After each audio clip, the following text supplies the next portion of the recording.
Tree Gardens, and she is the co-author of numerous published papers on the properties and uses of medicinal plants in Peru. And she is here with us today to talk about the history and use of Missouri native wildflowers. On behalf of the Academy of Science St. Louis and Oasis St. Louis, would you please join me in welcoming Ashley Glenn.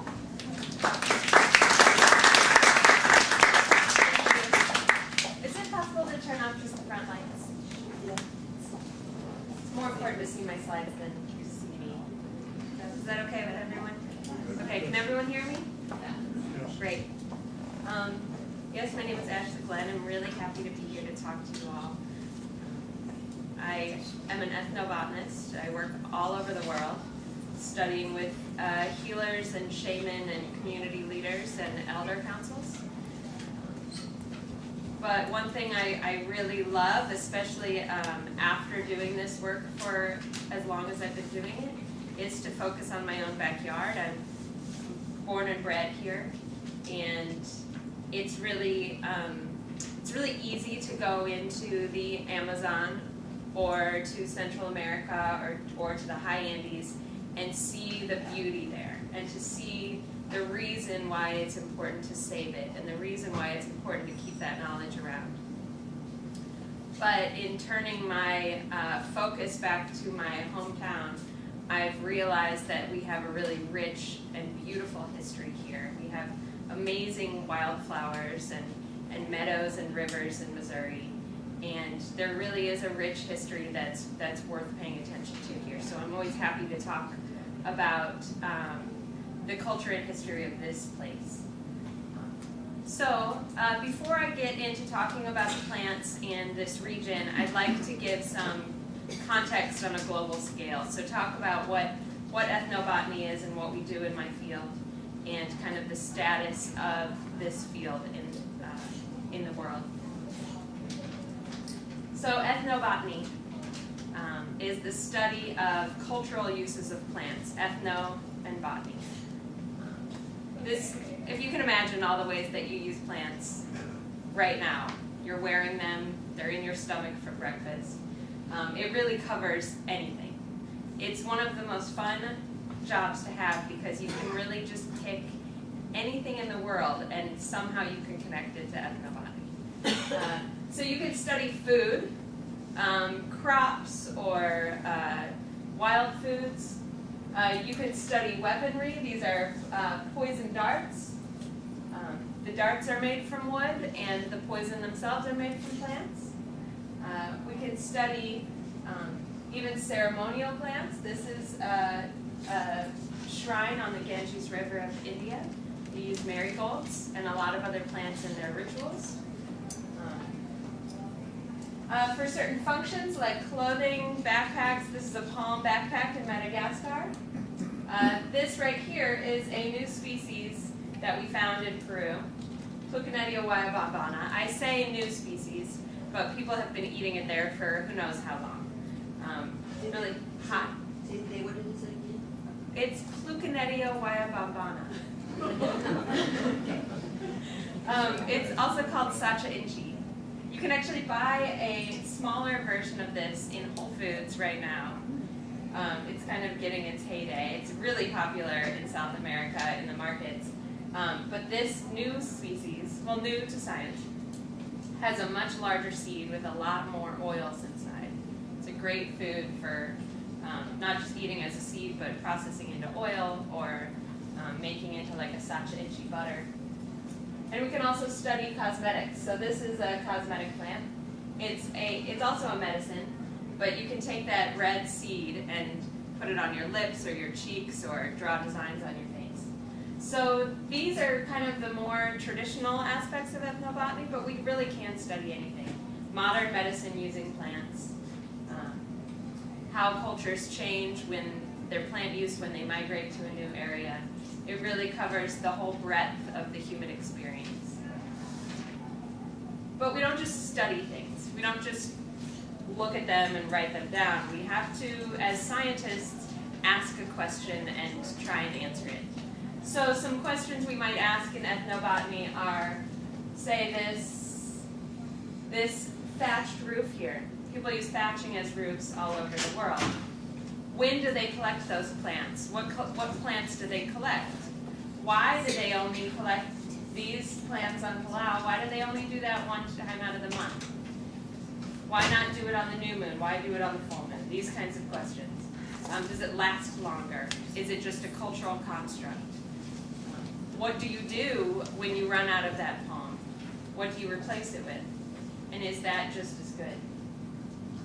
Or say, since we just had Halloween, we can ask, what are jack-o'-lanterns and why do we do that?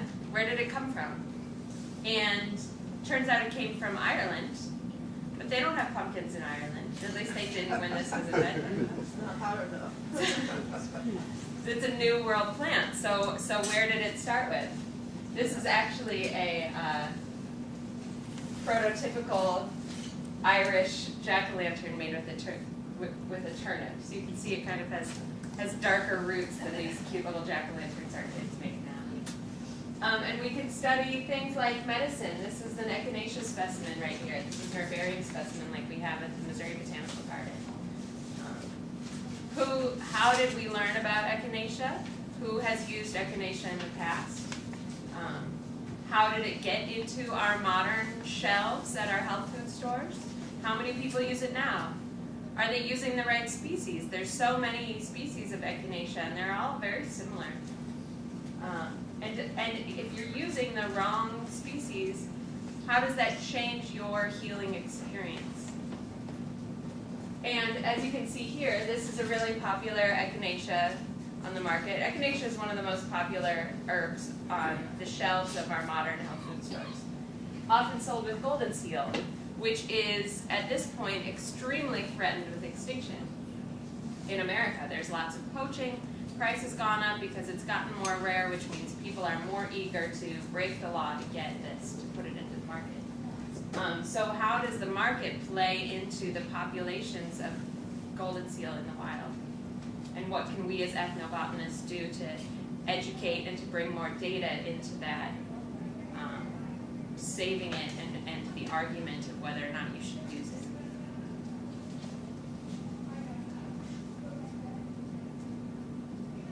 So how do I work as an ethnobotanist?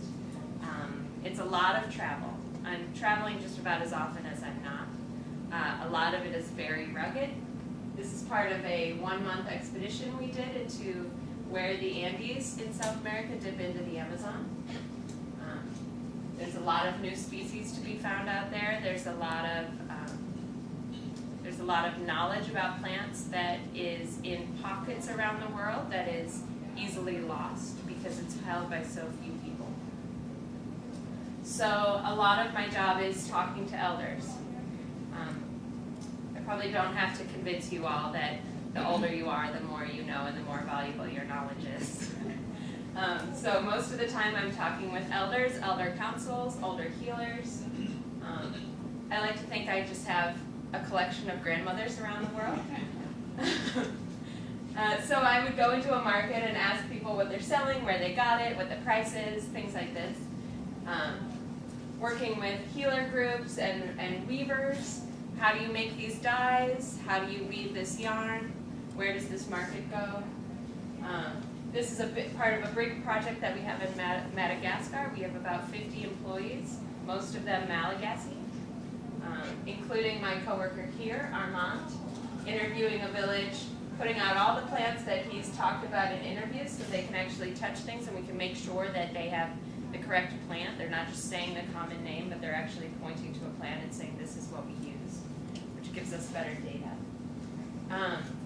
And working with a lot of healers. This is a garden I created in Peru with a healer, and here she is teaching her apprentice and my apprentice, an anthropology student, about the plants she uses and how she administers these plants to people.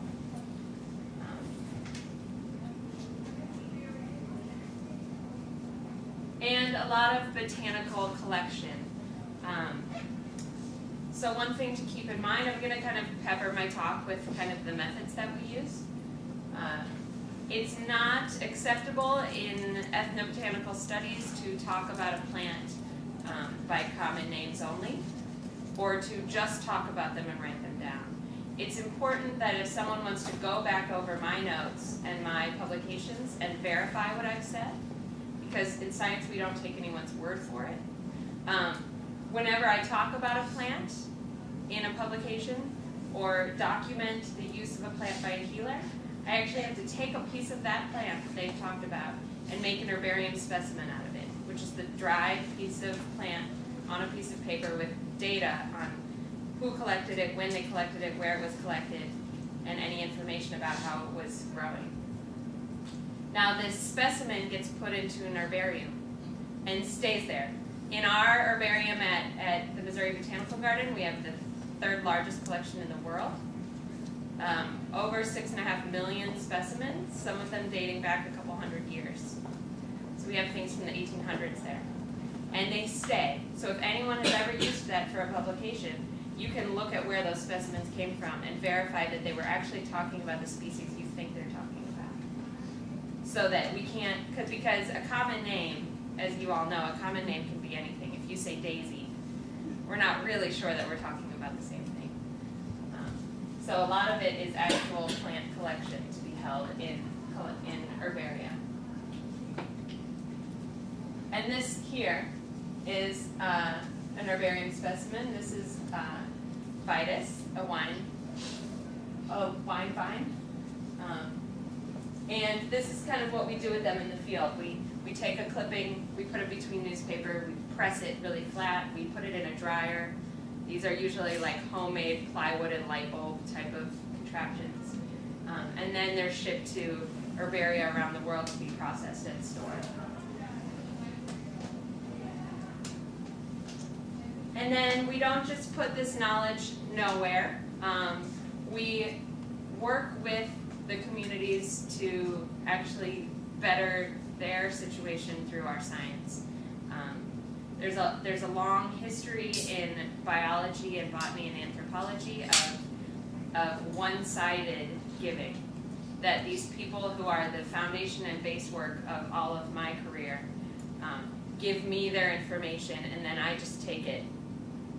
But the new wave, and I say new, but it's not all that new, but what we're doing now in Ethnobotany is to work with communities to have shared goals so that they're not one-sided, so they're not just giving information. We're actually taking that information and a lot of times packaging it into materials that they can then use.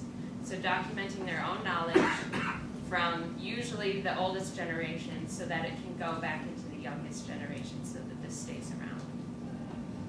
And so these are some of the community gardens that I work with my project Sacred Seeds. Sacred Seeds seeks to connect communities around the world that are working on the same problems of knowledge loss and of plant loss. Because, say this is the Abenaki Indians in Vermont, this is the Dakota Sioux in South Dakota, this is a different Abenaki garden. They all have a lot of the same problems. They have different languages, they have different plants, they have different ecosystems, but they have a lot of the same problems. So if they can talk to each other and have a network of their own, then they can better save their plants and better save their knowledge. And the ultimate focus for me in a lot of this is the youngest generation. So no matter where we go in the world, we're seeing that kids are not listening to their grandparents as much as we would like them to, right?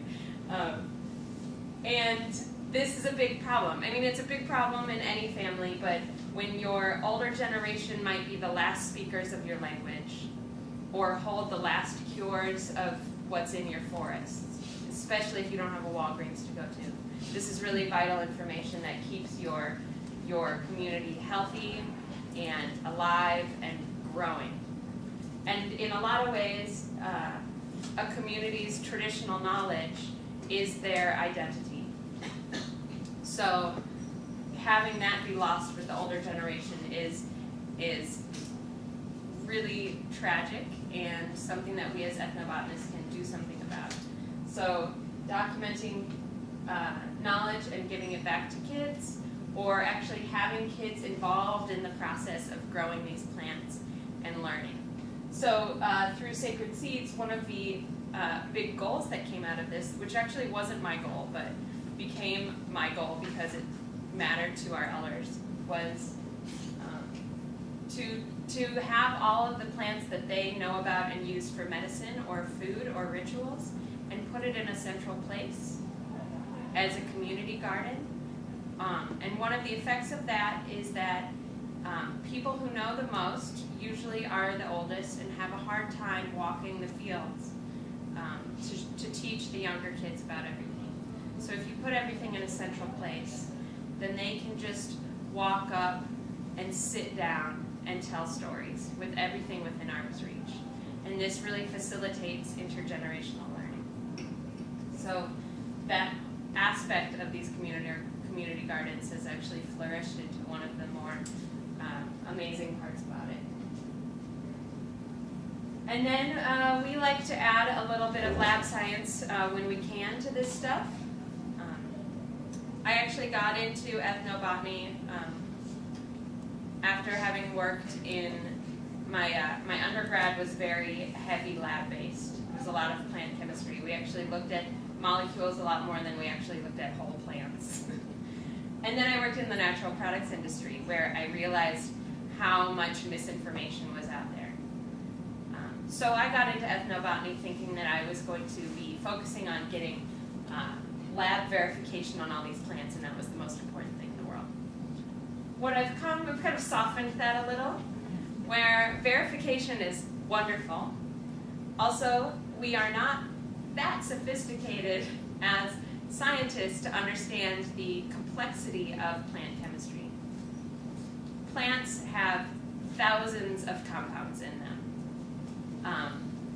Our pharmaceutical industry works with one compound at a time because it's so much simpler to know what's happening. You can actually study the biochemical pathways. You can know that it's that one molecule that's making that action and that it's standardized. Plants, because of the biology and changeability of the world, the ratios of all those thousands of compounds are always changing. So you don't have as exact of an idea of what's happening. And so we are really limited by that when it comes to testing plants and understanding what's happening in their interaction with our body chemistry. So we verify what we can. And it's always great to see that a plant is working in the lab the way we see it working in people. And this is kind of intergenerational too. When we work in a lab, we usually have a lot of undergrads working, and they're learning our methods as we help our elders teach their kids and grandkids. And then all of this knowledge gets published. And we've been doing this for a long time. This is Gerard's Herbal. It's a very famous old herbal filled with medicinal plants, published in Europe, in England. And here, as contrast, is something that we published recently at the Brown Center.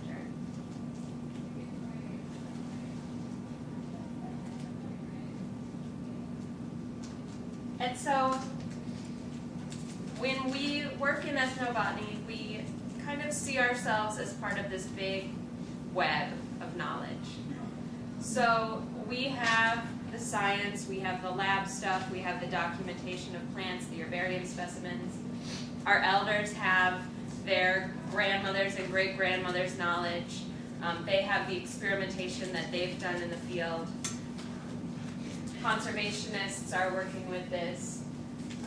So we have all of these people working in all these different ways and have been for generations for, well, as far as healers go, for the entirety of the human existence.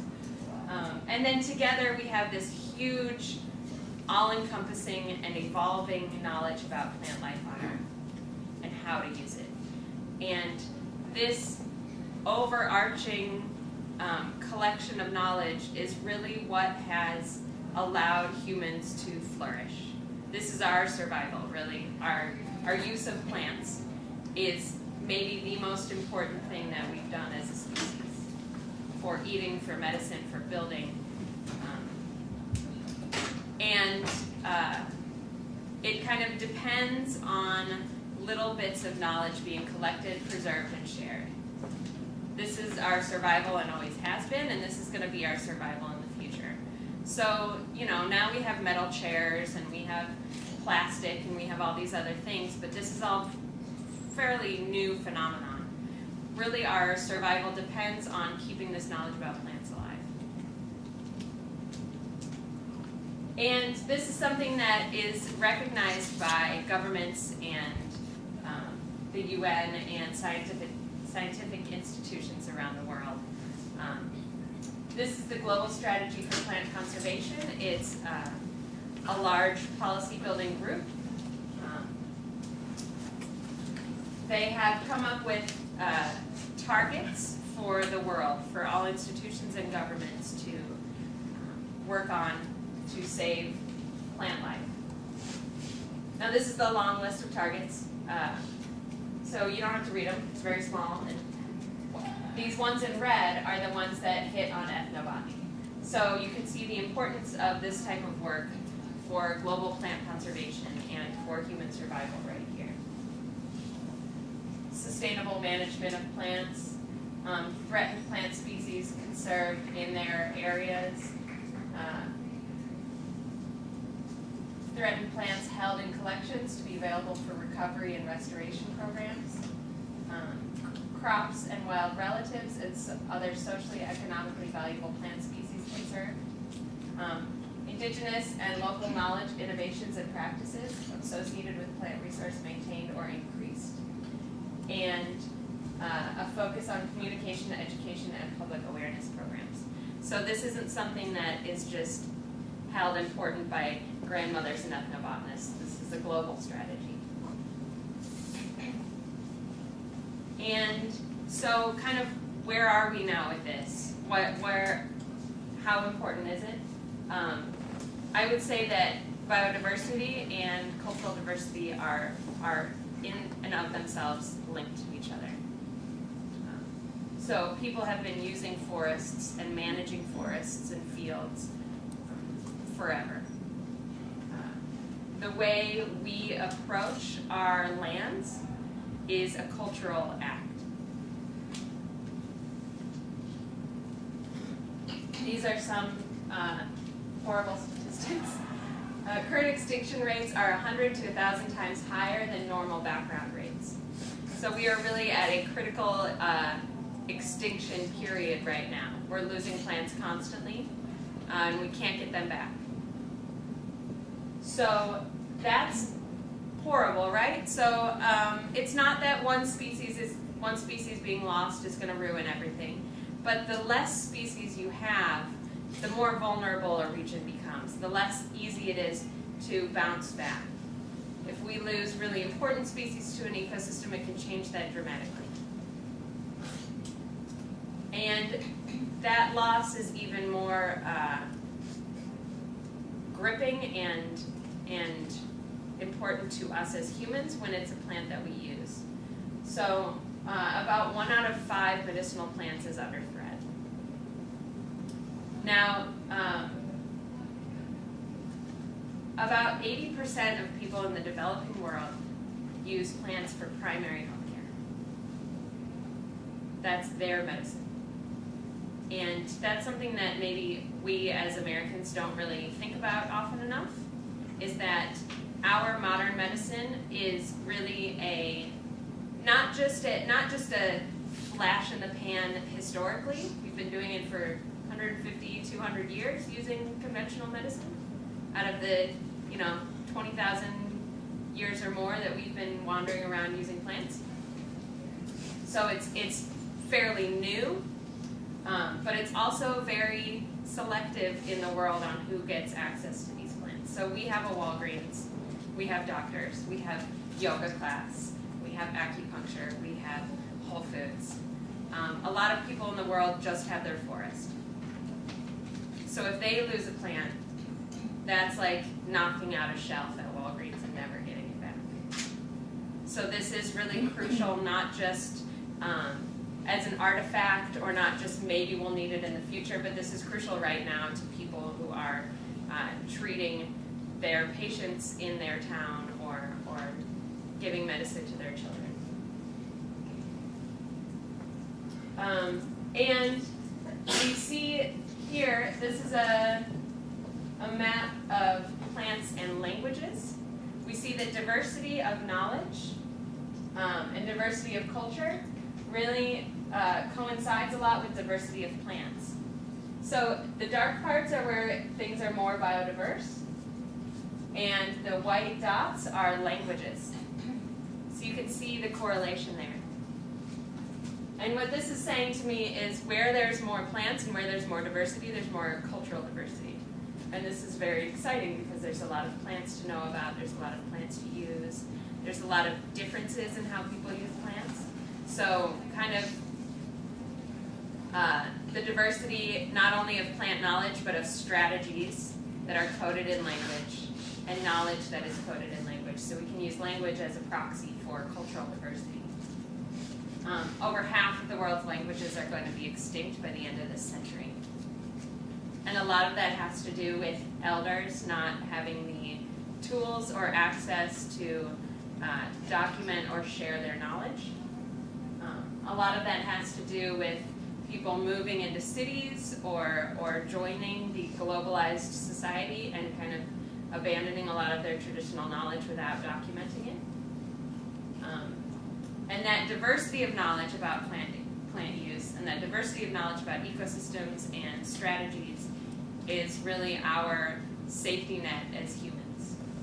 And so that's really, this is our big push to scramble to save this knowledge and to support the people that are holding on to those last shreds of their community's identity and cultural knowledge. And now I want to bring it to our region. So does anyone have any questions about any of that? Yeah. Thank you very much of that. I'm wondering that you're talking to some of these older people out. You ever discuss with them, like you mentioned about the kids don't want to do what they how that was in farther back time, maybe from you talk to these older people that recall like what it was when they were kids. How was that relationship? How was that going when they were isolated in their own culture? Well, that's a good question, and that's something that we didn't just take that as a given, right? We said, well, like everybody probably thinks that about kids. And kids always know less than older people in general, so how do we study that, especially since we can't follow people for 80 years? So a lot of it is not just are your kids, but like how much did you know when you were young? And do the kids know that same amount of plants? How do you track that? One aspect of it is that kids today usually have more choices. So before we had, internet and TVs and after-school jobs and things like that, kids lived in villages with their families, and all they had was plants. So it was necessary for them to learn, and they didn't have kind of anything else to divert them away from that. Now in our more globalized society, where we have actual schools, things like this, you have kids who are making choices. Do I want an after-school job, or do I want to sit at my grandmother's house and listen to this knowledge trickle in? And it's not a conscious decision usually, but more of a participation in a different type of society issue. The interesting thing, just as an anecdote, is that so when I go into these areas and talk to people in more traditional communities, I, by being there, am changing the situation a bit, right? I'm like this tall white redhead who just walks into a village and looks really strange, and I have my cell phone and my laptop and my American dress, and a lot of times I'll get little girls that just are like, what's your name? Oh my goodness, look how tall you are. And they just want to talk to me. I've had little girls come up and they want to show me their cell phone too. And they think they're going to connect to me on this level. And they're like, what are you doing here? And I say, I'm actually here to talk to your grandmother. She's a friend of mine and I really love all the things that she knows and I just want to learn from her. And you get this like, why do you want to talk to my grandmother? Why do you want to talk to my grandmother? And we'll sit down and talk about what their grandma knows and how great it is that her grandma is so smart and knows all about these plants. And then the little kids kind of like join in. I gave a lecture to about 200 students in Peru one time. And they were, I think, a little interested in why we would be studying this. And by the end, they were all raising their hand and shouting out things that their grandma has taught them. And it was one of my favorite parts of my job, actually, to see just my enthusiasm and what that brings to people. So I hope at least I do that much. Do you have, oh yeah. That's just a quick personal question. How many languages do you speak? I speak 3 languages very, very poorly, and English pretty well. What do you speak? I speak enough Spanish to not speak English for a couple weeks, but I think I sound like a kindergartner, I think. I've actually, for my Spanish, it's funny, I could talk to an elder about plants or diseases all day long, but if I run into someone my age and they want to talk to me about like music or what I'm doing, I have no idea what to say.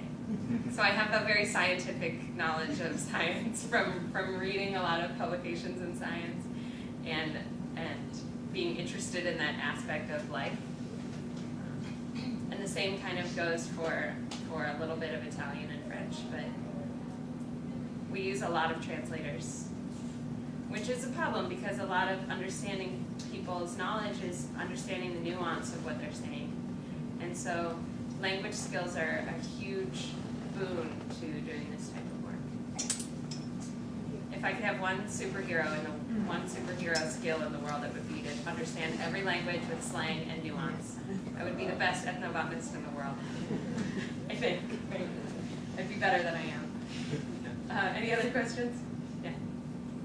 Do you have any sense that in any of these cultures you ran into, they were actively trying to learn about the plants, like experimenting or doing their own like science on their own?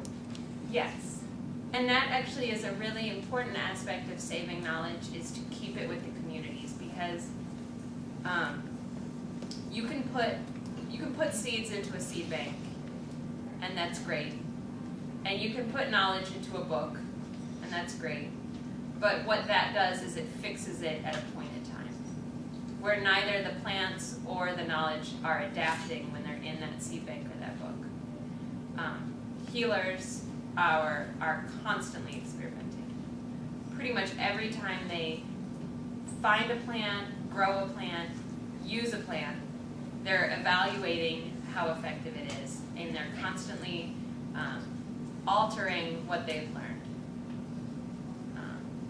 Which actually, because it's a more flexible style of medicine, it maybe is a little more fixed, a little more adaptable than pharmaceutical medicine, where we follow rules a lot stricter. So they're constantly evaluating, and every time they use it, it's a data point on whether or not it worked and if that was right for this patient and things like that. So it's constantly evolving. Yes. Well, in your travels, I guess, to South America and Central America, do you encounter difficulties with the drug trade? No, really, not personally. So for sacred seeds, I have a strong policy of not trading these plants internationally, focusing on keeping them in their region with their people. There's a lot of issues on importing and exporting these medicinal plants. I mean, the illegal drug trade, the drug cartels. I have not personally. I mean, people, cocaine, I guess, is what you're talking about. There's coca trees being grown all over Peru. It's one of the largest places that they have historically used this plant. People chew coca leaves as a part of their daily life or drink it in a tea. It's probably, from my observations in where I work, it's more common than coffee. I use it when I'm in high altitude areas. It's considered a medicine down there. There are producers of cocaine and traffickers, but I've never had to run into them, thankfully. Yes? That brings to mind, what about mate? Mate is not all that common where I work. It's more southern in Uruguay and Argentina. I drink it here a lot. I love it, personally. What kind of qualities does mate have? Mate is, so it's like a if anyone's not familiar with it, it's like a tea, but it's not camellia. It's not the tea. But it does have stimulant properties. It has caffeine-like compounds in it. It has more caffeine than coffee. Really? Yes. Oh, I've compared it. Oh. That's why I drink it. Yeah, it's really, it tastes It's quite good. carbonated. I like the carbonated. The carbonated mate. In like a bottle that you would. Can. Okay. Never heard of carbonated mate. But It's different. traditionally, you would have a pitcher of hot water, or gourd of hot water that you carry around, and then like a cup-sized gourd. Then you have a straw with a strainer at the bottom, and the cup is just packed full of mate, and you stick the straw in, and you can just keep adding water. And people have like their own personal jug. If you go to Uruguay or Argentina and see people, it's extremely common. And they kind of treat it kind of the way we treat coffee. I'm actually amazed. I live with a barista, and we have Ethnobotany at home all the time because she's so interested in coffee, and this is our big ritual plant in America, right? We love coffee, the way Peruvians love their coca tea, and the way Argentinians love mate. This is our cultural touchstone. Someone comes over and we make coffee, and we sit down and talk, and we share it, and we smell it, and we have all these things to put in it. So yeah, I really like, there's an interest in looking at the things that are about to go away and the most rare knowledge and the most interesting cures, but then there's this love that I have of just our cultural touchstone plants, which is really interesting to see because they're so ubiquitous and every culture has them. And I think coffee is ours. Any other questions? What is that plant that was similar to the one you showed that they have in Whole Foods? What do they call it? The sacha inchi? That, The plucanetia, yeah. yeah. What do they call that plant? The one that they had similar to it. What do they? Oh, they call them all sacha inchi. Oh, Sacha Inji. Okay. Yeah. They have different variety names for them, but the smaller one is just considered sacha inchi. Okay, so now I'd like to go a little local. This is one of the largest watersheds in the world, the Missouri Valley. We have, you can see kind of all lines kind of point to St. Louis. We've always been a really important center for travel because of this. And we see in history that people have lived here, a lot of different communities have lived here over the years. We have two major ecosystems that are represented in this region. So we have prairie, which extends west of us to the Rockies and starts around here. This is mostly open plains with a few trees. You have big ungulates. You have wolves and a lot of birds. This kind of ecosystem has usually been managed by fire. So Native American groups would would use fire to extend prairies into the forest, kind of burn away the trees to make prairies bigger because the bison and buffalo are such nice foods to eat. You want to give them as much habitat as possible, keep them where you're living, essentially. We also have eastern woodlands here. So this extends all the way east of us to the coast. It's kind of considered northern eastern woodlands and southern eastern woodlands, but they're very similar. Here you have a lot of small game. You still have deer. A huge diversity of herbaceous plants, so little tiny plants and trees, many of which have really important uses. And we can see here, this is just a map I found that has ecosystem types with an overlay of Native American groups. Now Native American groups, a lot of them travel a lot, so this is just one point in time. But you can see here, we have this eastern woodland, and plains kind of meeting in the Missouri area. And we have had over 20 Native American groups have been documented to live in the St. Louis region.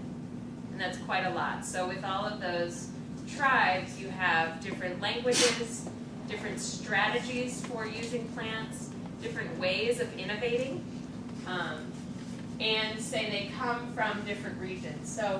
So say the plants here are all very similar, but you have Algonquins experimenting over here, Illini and Miami's experimenting over here. They might have different knowledge about the same plants. So when we study plants in this region, we don't just look at the tribes that lived here, we look at the tribes that use these species. And so I brought my favorite books here on this topic that I would really like you guys to poke through when this lecture is over. But this here is a book that we use a lot. It's Dan Mormon is at Dearborn, Michigan, and he has taken any literature source that he could find that mentioned a Native American using a plant for some reason. And he put it in this book.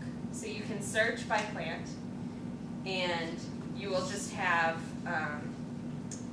food or drug or dye or ritual, and then it'll list who used it, and you can actually go into the original source material and read that passage. Now this is just literature, right? So this is someone writing something down, and that comes with all the problems of writing things down, which is, did this person talk to someone who is knowledgeable? Were they polite when they asked this person what kind of plants they used? Were they getting the right information? Did they take that information and interpret it the correct way? What's the name of that book? It's called Native American Ethnobotany. You can actually go, he's digitized this so you can go online and search the database, which is great because you can put in scientific name, or common name, or disease, or you can just put in love and see what people have used for love charms. It's a really well used and useful database. But it's only as good as the first person to write that information down. And that's something, I don't know if a lot of you guys use medicinal plants or experiment on your own, but one thing to know about the literature is it's all written by humans, and we're all somewhat flawed. And so it's important, especially when it comes to medicinal plants, because they can be so potent and can have side effects, to really take what you're reading with a grain of salt. That's why we work so hard in science to have everything verified and peer-reviewed, and have herbarium specimens to verify what we're talking about. A lot of natural health industry books don't have that type of rigor. And a lot of these things are just, there's some wrong information out there. So it's important to have a very critical eye when you are reading this type of material.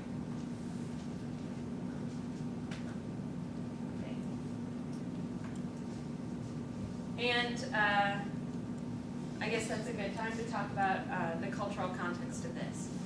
So we've talked about how hard it is to keep this knowledge around. we've talked a little bit about the threats that people are under in trying to hold on to this knowledge and hold on to these plants. I'd like to say a little bit about the ethics of using medicinal plants. So there's a large collection of knowledge out there for us to take from. And a lot of it, especially if you're using native plants, has come from Native American groups. Now we have a long and dark history with dealing with Native Americans and from extracting their knowledge from them. So a lot of the tribes that I work with have living memory of their children being taken away from them and put into boarding schools, of not being allowed to speak their language for fear of having their children taken away or for fear of death. There are people alive today that have living memory of people being sterilized by the U.S. government to try and eradicate their culture, their knowledge, and eradicate them. And this isn't something that happened. I mean, it happened a couple hundred years ago, but this is living memory. This is pain that people still carry with them. So not only was our government eradicating people, but also collecting their knowledge and using it for their own gain. So it's kind of the idea of using Native American knowledge kind of comes with this pain with it. And that's something to be very cognizant of when you're using any kind of traditional knowledge, is that this point of knowledge and these plants are around because someone fought for that, because someone took the time out of their day to keep that knowledge around, to share it, sometimes to hide it. And that knowledge, for many communities, is a part of their sense of identity. So I know, especially with the Native American groups that I work with, the Abenaki and the Dakota, that cultural knowledge and identity is a sacred thing. And I'm not saying that we shouldn't use this knowledge of theirs. I'm not saying that it's wrong, but I think it's important when you're using another culture's knowledge and to have an appreciation for that history, to have appreciation for that fight, and to find some way for you to feel comfortable with the ethics of that. So for me, that means being extremely respectful of the goals of the people that I'm interviewing and documenting. To know that if they say something to me in private and they don't want it published, that it doesn't go into my work. That means that whenever I give a lecture, I stress this like I'm doing right now. And that means that I hold a lot of gratitude and thanks when I'm using traditional knowledge. And so I would implore you all, if you're using plants in any way like this, to keep that in your mind and in your heart. And maybe be a little sensitive to Indigenous people and the struggle that they've gone through, since we all benefit from their knowledge and innovation. Okay, and changing gears a little bit, I'd like to put this in a chemical context so that you understand what we're talking about when we talk about medical compounds of plants. Generally, we're talking about secondary compounds. So plants produce a lot of chemistry for, when I talk about chemicals, I mean just proteins and fats and these chemicals, not that they're man-made, but things that plants just naturally produce, like we produce. Primary compounds are considered the chemicals that plants use for their metabolism, for normal growth and photosynthesis, collecting water, these types of things, for building their structure. But unlike animals, plants can't run or bite or claw. They are stuck where they are, and they have to sit there and deal with whatever happens to them, right? So plants have created what we call secondary compounds as kind of extras that help them survive. So maybe a secondary compound might be the smell of a rose that attracts a pollinator. or compounds that make a leaf red to protect it against the sun, or kind of like this sap of a milkweed that stops insects from biting it. And these weird compounds are the ones that we generally use for medicine, because essentially they're created to communicate with other species. So they communicate with our bodies because we are a different species and that's what it's made for, to repel us, to attract us. And so because it matches a bit with our body chemistry, we can play with that a little. Things that are poisonous are often medicine in lower doses. As you know, because you can't take too much of any kind of medicine, it's pretty bad for you.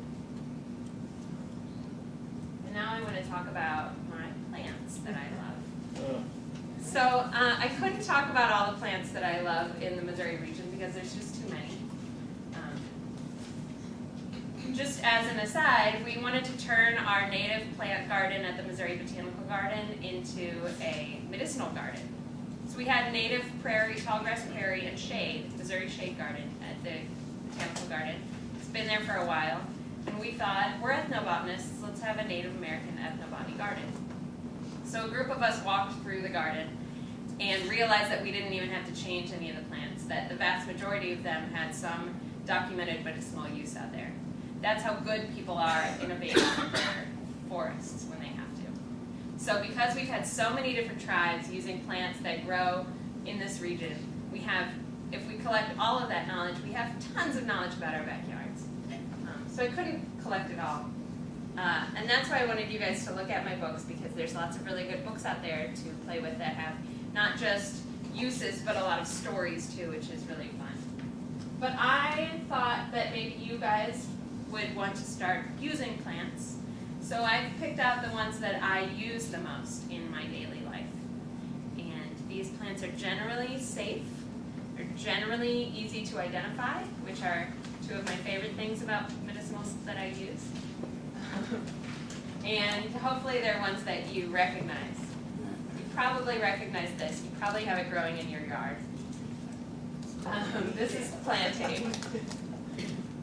So there's two species of plantain that I use for medicine. They're essentially interchangeable. I prefer this one a little bit because I find it a little juicier. The medicine for this is in the leaves. You could take one of these leaves and just crunch it in your hands and you'll find that it's got a lot of juice in it. That juice is antimicrobial, anti-inflammatory, antihistamine, and it stimulates regeneration of your skin. You use this topically. And you can just wad it up or chew it up and put it on a bug bite or a sting or a scrape, and it'll help to clean the microbes out and